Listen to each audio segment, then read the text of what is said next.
और web series story expert presents the client. यह film एक लीगल थ्रिलर है। जॉन ग्रिशम ने इसी नाम की नॉवेल को 1993 में लिखा था। उसके बाद इस फिल्म पे काम करना शुरू हुआ। फिल्म का IMDb रेटिंग की बात करें तो वह 6.8, जो कि काफ़ी बेहतरीन है। क्या होता है जब 11 साल का बच्चा लीगल प्रोसीडिंग्स में फंस जाता है। उसने कोई गुनाह नहीं किया, पर किसी को आत्महत्या करते हुए देखा है। अगर वो गवाही में सब कुछ सच बता देता है, तब माफिया उसे और उसकी फैमिली को नहीं छोड़ेंगे, और अगर वो सब कुछ सच नहीं बताता, तब लॉ उसे नहीं छोड़ेगा। ऐसे में वो क्या करेगा? इसी के इर्द गिर्द घूमती है द क्लाइंट। कहानी शुरू करने से पहले आपसे गुजारिश है, हमने उत्तराखंड के खूबसूरत लोकेशंस के ऊपर ब्लॉगिंग चैनल शुरू किया है, चलो उत्तराखंड, इसे सब्सक्राइब करना ना भूलें। 11 साल का मार्क अपने छोटे भाई रिकी के साथ जंगल में सिगरेट पीने में मशगूल है। ये दोनों छुप छुप कर यहाँ आते हैं सिगरेट पीने। पर आज जब दोनों यहाँ पहुँचे तब उनको एक कार दिखी। इस कार में कोई है जो शायद अपने आप को मारने जा रहा है। दोनों बड़ी उत्सुकता से देखने में लगे हैं कि कार में बैठा ये उम्रदराज शख्स क्या करता है। ये और कोई नहीं बल्कि मॉब लायर क्लिफर्ड है। उसकी सिचुएशन ऐसी हो गई है कि उसे इस समय सुसाइड करना ही बेहतर लग रहा है। पर जब वो अपने आप को गन से मारने वाला था, तभी उसने मार्क को देख लिया। उसने धड़ल्ले से मार्क को पकड़ लिया और गन दिखाकर उसे अपनी गन में बिठा लिया। रिकी इस समय काफ़ी दूर था, इसलिए क्लिफर्ड की नज़र उस पर नहीं गई। मार्क से क्लिफर्ड ने कहा, माफिया जॉनी का भतीजा मल्डानो मुझे मार देगा, क्योंकि उसने मल्डानो को लुइजियाना के सीनेटर को मारते देखा है और उसे ये भी पता है कि मल्डानो ने लाश को कहाँ छिपाया है। क्लिफर्ड ने ये सारी बातें मार्क को बताई। उसने सोचा वो तो वैसे ही मरने वाला है और साथ में मरते मरते मार्क को भी अपने साथ ले जाएगा, तो मरते हुए उसे अपनी बातें बताने लगा। मरता हुआ आदमी काफ़ी कुछ कहना चाहता है। क्लिफर्ड की मानसिक हालत भी कुछ ऐसी ही है, लिहाजा उसने मार्क से सब कुछ बता दिया। उसने ये भी कहा कि मल्डानो ने सीनेटर की लाश को उसी के यानी क्लिफर्ड की ही प्रॉपर्टी में दफनाया है। मार्क इस समय डरा हुआ है, अपने आप को बचाना चाहता है क्लिफर्ड के चंगुल से। उसे इस सब से कोई मतलब नहीं कि किसने किसको मारा है, किसकी लाश कहाँ दफन है। वो तो इस कार से निकलना चाहता है। उसने मौका देखकर गन अपने हाथ में लिया और क्लिफर्ड पर तान दिया। क्लिफर्ड को भला इसका क्या फर्क पड़ता है। उसने कहा, ठीक है, तुम ही मुझे मार दो।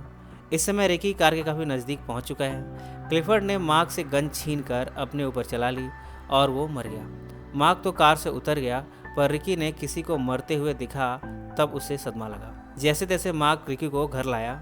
रिकी को ऐसा सदमा लगा है कि उसे हॉस्पिटल में एडमिट करना पड़ेगा। पर पुलिस को क्लिफर्ड के कार में उसके गन पर मार्क के उंगलियों के निशान मिले हैं। ऐसे में उस तक पुलिस का पहुंचना तय है। इस कहानी में एक और ईमानदार लॉयर रेजिना का भी रोल है। वो पहले अल्कोहलिक थी, पर अब वो उससे उबर रही है। जब उसे इस केस का पता चला, तब वो मिली मार्क से। वो इस केस में चाहे कुछ भी हो, मार्क को बचाना चाहती है। मार्क की माँ डायना को ये सब बड़ा अटपटा लग रहा है। उसे समझ नहीं आ रहा कि उसका बेटा किन मुश्किलों में फंस गया है। वो रिकी को संभाले या मार्क को देखे। रेजिना की सबसे बड़ी मुश्किल है रॉय। वो US अटॉर्नी है। वो इस केस में हर हाल में उस डेड बॉडी को पाना चाहता है। वो बहुत एम्बिशियस है। अगर वो ये केस जीत जाता है तो उसे पॉलिटिकली फ़ायदा होगा, इसलिए वो हर हाल में इस केस को जीतना चाहता है। जॉनी और मल्डानो इस फिक्र में भी है कि कहीं क्लिफर्ड ने मरने से पहले मार्क को सब कुछ बता तो नहीं दिया।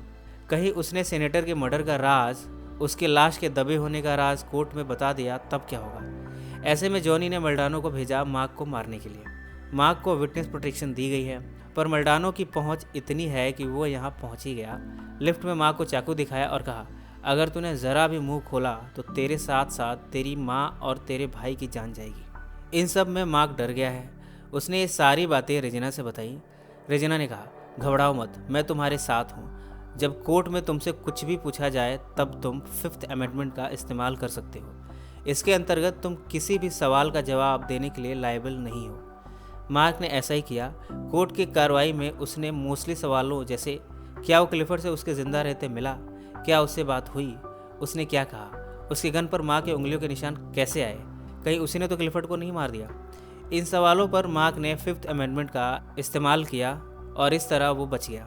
फोल्ट्रिक जानना चाहता है कि आखिर सीनेटर की डेड बॉडी कहाँ है। अगर वो ये बात जान जाए तो वो केस जीत जाएगा और वो फेमस हो जाएगा और साथ में उसे पॉलिटिकली बेनिफिट भी मिलेगा। तो यही दूसरी साइड रेजिना है, जो कि हर हाल में मार्क को बचाना चाहती है, पुलिस से भी और माफिया से भी। अब इन दोनों में किसे सफलता मिलेगी। इन सब के बाद मार्क को जेल भेज दिया गया, क्योंकि जब तक ये केस चलेगा उसे जेल में ही रहना पड़ेगा। पर जेल में रहते हुए मल्डानो ने उस पर अटैक किया, पर मार्क बड़ा चालाक निकला। उसने मल्डानो को पहले तो इधर उधर घुमाया और मौका देखते ही एक रूम में उसे बाहर से लॉक कर दिया। इसके बाद मार्क जेल से भागने में कामयाब हो गया और बाहर निकलकर उसने रेजिना को फ़ोन किया। रेजिना ने उसे मिलने से इनकार कर दिया और कहा, तुम अपने आप को पुलिस के सामने सरेंडर कर दो। मार्क ने कहा, अगर मैं ऐसा करता हूँ तो मुझे मार दिया जाएगा और साथ में मेरी फैमिली को भी। उसने रेजिना से मिलने की रिक्वेस्ट करी। मजबूरन रेजिना ने हामी भर दी और मार्क से मिलने चली गई। मार्क से मिलने पर उसने पूछा, तुम्हारा प्लान क्या है? मार्क ने कहा, हमें न्यू ऑर्लिन्स जाना पड़ेगा। रेजिना को यह बात बड़ी बकवास लगी। उसने कहा, तुम न्यू ऑर्लिन्स क्यों जाना चाहते हो? मार्क ने बताया, मरने से पहले क्लिफर्ड ने बताया था कि न्यू ऑर्लिन्स के उसकी प्रॉपर्टी में ही सीनेटर की डेड बॉडी दफन है। अगर वो उस डेड बॉडी तक पहुंच जाते हैं तो उनके लिए आगे का रास्ता आसान हो जाएगा। रेजिना ने इन सब से इनकार कर दिया और अब वो जाने को थी। इस पर मार्क ने कहा, तुमने मुझे शुरुआती दिनों में प्रॉमिस किया था कि तुम मेरी मदद हर हाल में करोगे, पर अब जब मौका आया तब तुम मुकर रही हो। मार्क की जिद के आगे रेजिना को झुकना पड़ा और अब दोनों मिलकर चल पड़े हैं न्यू ऑर्लिन्स की तरफ। पर जब दोनों यहाँ पहुँचे तब उन्होंने देखा कि जॉनी के आदमी भी यहाँ पहुँचे हुए हैं और वो दफन की हुई लाश को बाहर निकाल रहे हैं। रेजिना और मार्क ने यहाँ पर इतना शोर मचाया कि आसपास के पड़ोसी यहाँ पर आ गए और मजबूरन जॉनी के आदमियों को यहाँ से भागना पड़ा और इस तरह से डेड बॉडी अब रेजिना और मार्क के अधिकार में है। फोर्टिक जो कि इस लाश को हर हाल में पाना चाहता है ताकि वो अपने हित साध सके। रेजिना ने उससे कांटेक्ट किया और कहा, मैं तुम्हें सीनेटर की लाश देने को तैयार हूँ, बस हमारी शर्तें पूरी होनी चाहिए। मार्क और उसकी फैमिली को नई आइडेंटिटी के साथ नए लोकेशन पर शिफ्ट किया जाए जहाँ किसी की भी पहुँच ना हो। फोर्ट्रिक को अपना फ़ायदा दिख रहा है, इसलिए उसने ये सारी शर्तें मान ली और इनके दूसरे शहर जाने के सारे अरेंजमेंट्स कर दिए। एक स्पेशल फ़्लाइट बुक हुई है। अंत में जाते वक्त मार्क ने रेजिना को गले से लगा लिया और कहा, अगर आप नहीं होती तो न जाने मेरा और मेरी फैमिली का क्या होता। रेजिना ने भी उसे नम आंखों से देखा। मार्क ने पूछा, क्या हम फिर से मिलेंगे? रेजिना ने कहा, शायद नहीं। इसके बाद मार्क अपनी फ़्लाइट में चढ़ गया अपनी फैमिली के साथ और अब वो एक नई जगह पर जा रहा है। फोल्ट्रिक ने इस केस को वापस ले लिया। जैसे ही उसे रेजिना से डेड बॉडी की लोकेशन का पता चला, उसने इसे अनटेक करवा लिया और वो मीडिया में फेमस हो गया। उसने कहा, मैंने ये सब गवर्नमेंट के लिए किया है।